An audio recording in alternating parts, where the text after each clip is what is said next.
Okay. तर previous लेक्चरमध्ये आपण पाहिलं Darwin's theory of natural selection. या लेक्चरमध्ये आपण पाहणार आहोत लॅमार्किझम. तर बघा, Jean Baptiste Lamarck proposed that morphological changes occurring in living organisms are responsible for evolution. तर जीन बॅप्टिस्ट लॅमार्क हे एक सायंटिस्ट आहेत.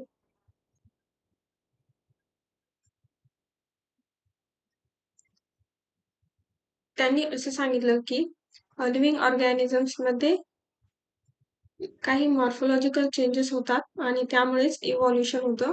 ते चेंजेस इव्हॉल्युशनसाठी रिस्पॉन्सिबल असतात. And the reason behind those morphological changes is activities or laziness of that organism.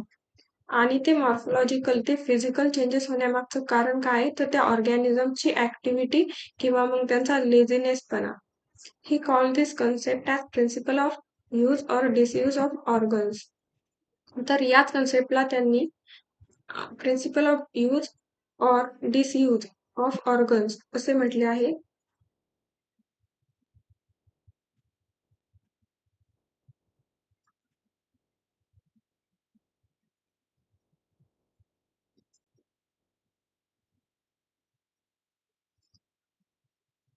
तर बघा next. Further, he said that the neck of giraffe has become too long due to browsing on leaves of tall plants by extending their neck for several generations. तर इथे त्यांनी काही examples दिले आहेत.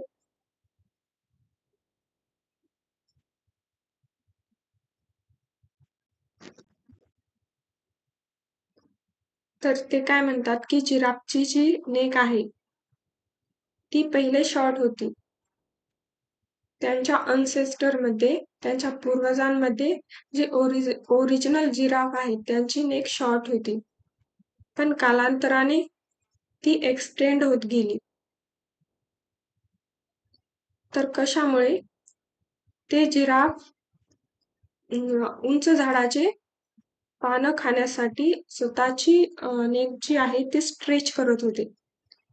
त्यामुळे त्या स्ट्रेचिंगमुळे त्यांची नेक लॉंग होत गेली असं लॅमार्क सांगतात. Similarly, shoulders of the iron smith have become very strong due to frequent hammering movements. तर आयर्न स्मिथ म्हणजे लोहार. आपल्याला माहिती आहे लोहार काय करतो? अवजारे तयार करतो. धातूवर हातोड्याने मारतो आणि त्यांना आकार देतो. तर तो जेव्हा हातोड्याने मारत असतो तेव्हा त्याच्या शोल्डरची मूवमेंट होते आणि त्याच फ्रिक्वेंट मूवमेंट्समुळे त्याचे शोल्डर स्ट्रॉंग झाले असं लॅमार्क सांगतात. Wings of birds like ostrich and emu have become weak due to no use.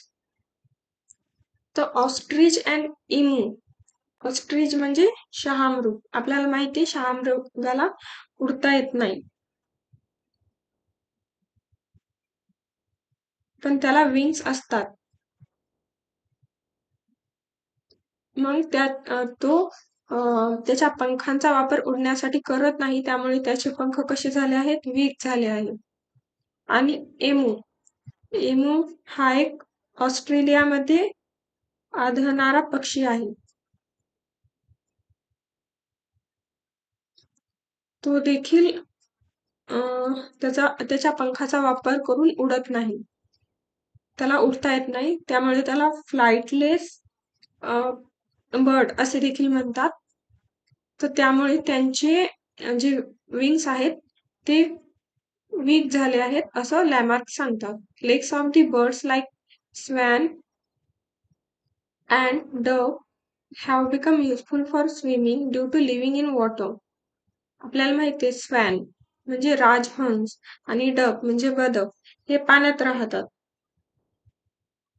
म्हणून त्यांचे जे पाय आहेत ते स्विमिंग साठी मॉडिफाय झाले आहेत असे इथे लॅमार्कने सांगितलं आहे. And snakes have lost their legs by modification in their body for burrowing habit.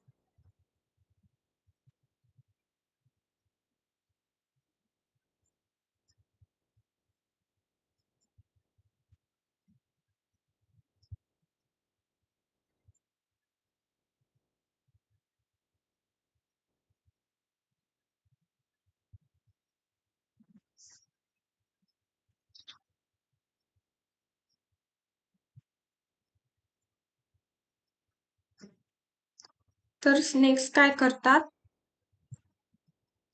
ब्युरोविंग करतात, म्हणजे माती खणतात आणि वारूळ तयार करतात. तर त्यांच्या या हॅबिटमुळे त्यांनी त्यांचे पाय गमावले. They lost their legs. All these examples are types of acquired characters. तर हे जिराफ, ते बर्ड्स आणि स्नेक चे जे एक्झाम्पल आहेत ते acquired characters चे एक्झाम्पल आहेत. and are transferred from one to another generation. आणि लॅमार्क म्हणतात की हे जे मॉडिफिकेशन झालेत, जे चेंजेस झालेत, जे की acquired characters आहेत ते नेक्स्ट जनरेशन कडे ट्रान्सफर होतात. This is called as theory of inheritance of acquired characters or Lamarckism. तर यालाच theory of inheritance of acquired characters किंवा मग लॅमार्किझम असे म्हणतात.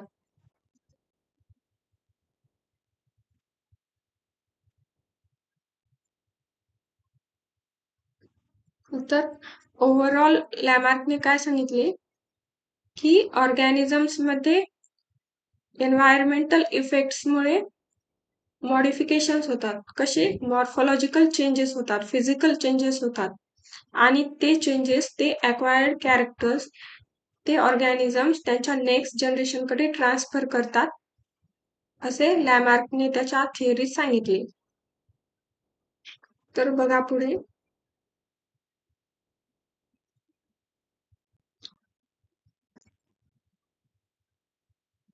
development of organs due to specific activities or their degeneration due to no use at all was widely accepted. तर त्यांनी जी concept सांगितली की ऑर्गन्सचे डेव्हलपमेंट होते कशामुळे? त्यांच्या ओव्हर युजमुळे, त्यांच्या ऍक्टिव्हिटीजमुळे, आणि काही ऑर्गन्स जे आहेत त्यांचं डिजनरेशन होतं. कशामुळे? तर त्यांचा काहीच यूज होत नाही म्हणून.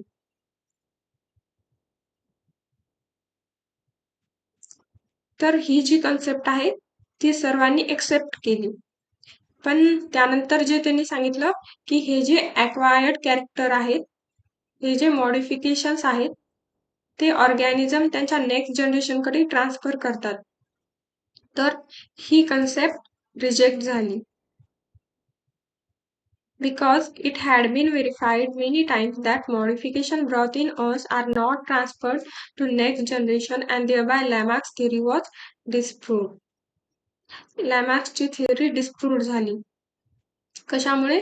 तर त्यांच्या या कन्सेप्टमुळे की त्यांनी म्हटले आहे की हे जे ॲक्वायर्ड कॅरेक्टर्स आहेत ते नेक्स्ट जनरेशनकडे पास होतात. तर आपल्याला माहिती आहे की कॅरेक्टर्सचं इनहेरिटन्स कसं होतं की त्या कॅरेक्टर्सचे जीन डीएनए वर प्रेझेंट असतात. मग हे जे ॲक्वायर्ड कॅरेक्टर्स आहेत, जे चेंजेस होऊन आलेले आहेत, जे की मॉडिफिकेशन झाल्यामुळे आले आहेत, ते डीएनए वर त्यांचे जीन प्रेझेंट आहेत का नाही, तर मग त्यांचे इनहेरिटन्स कसं होईल? यामुळे लॅमार्कची थिअरी डिस्प्रूव्ह झाली. The living organism can transfer the characters which it has acquired to the next generation. This is called ancestry of acquired character. तर बघा लॅमार्कने काय सांगितलं की जे लिव्हिंग ऑर्गॅनिझम्स मध्ये मॉडिफिकेशन झाले, जे चेंजेस झाले, जे ॲक्वायर्ड कॅरेक्टर्स आहेत ते नेक्स्ट जनरेशनकडे पास होतात.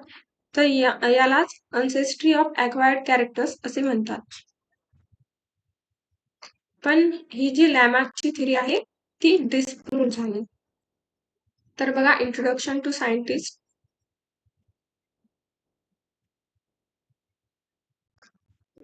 लॅमार्कचा फोटो दिला आहे.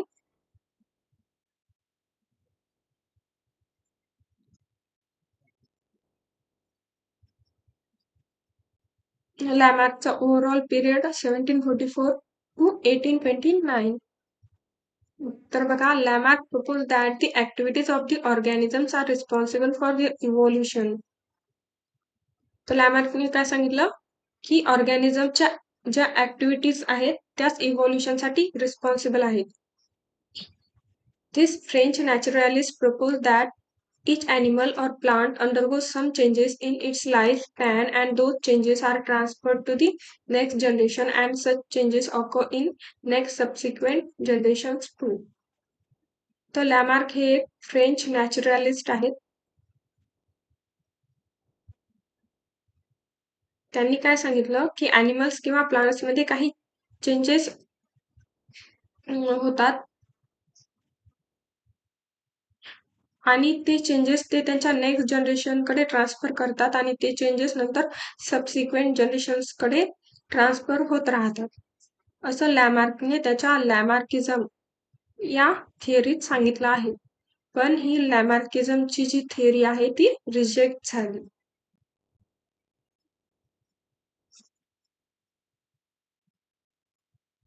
ओके,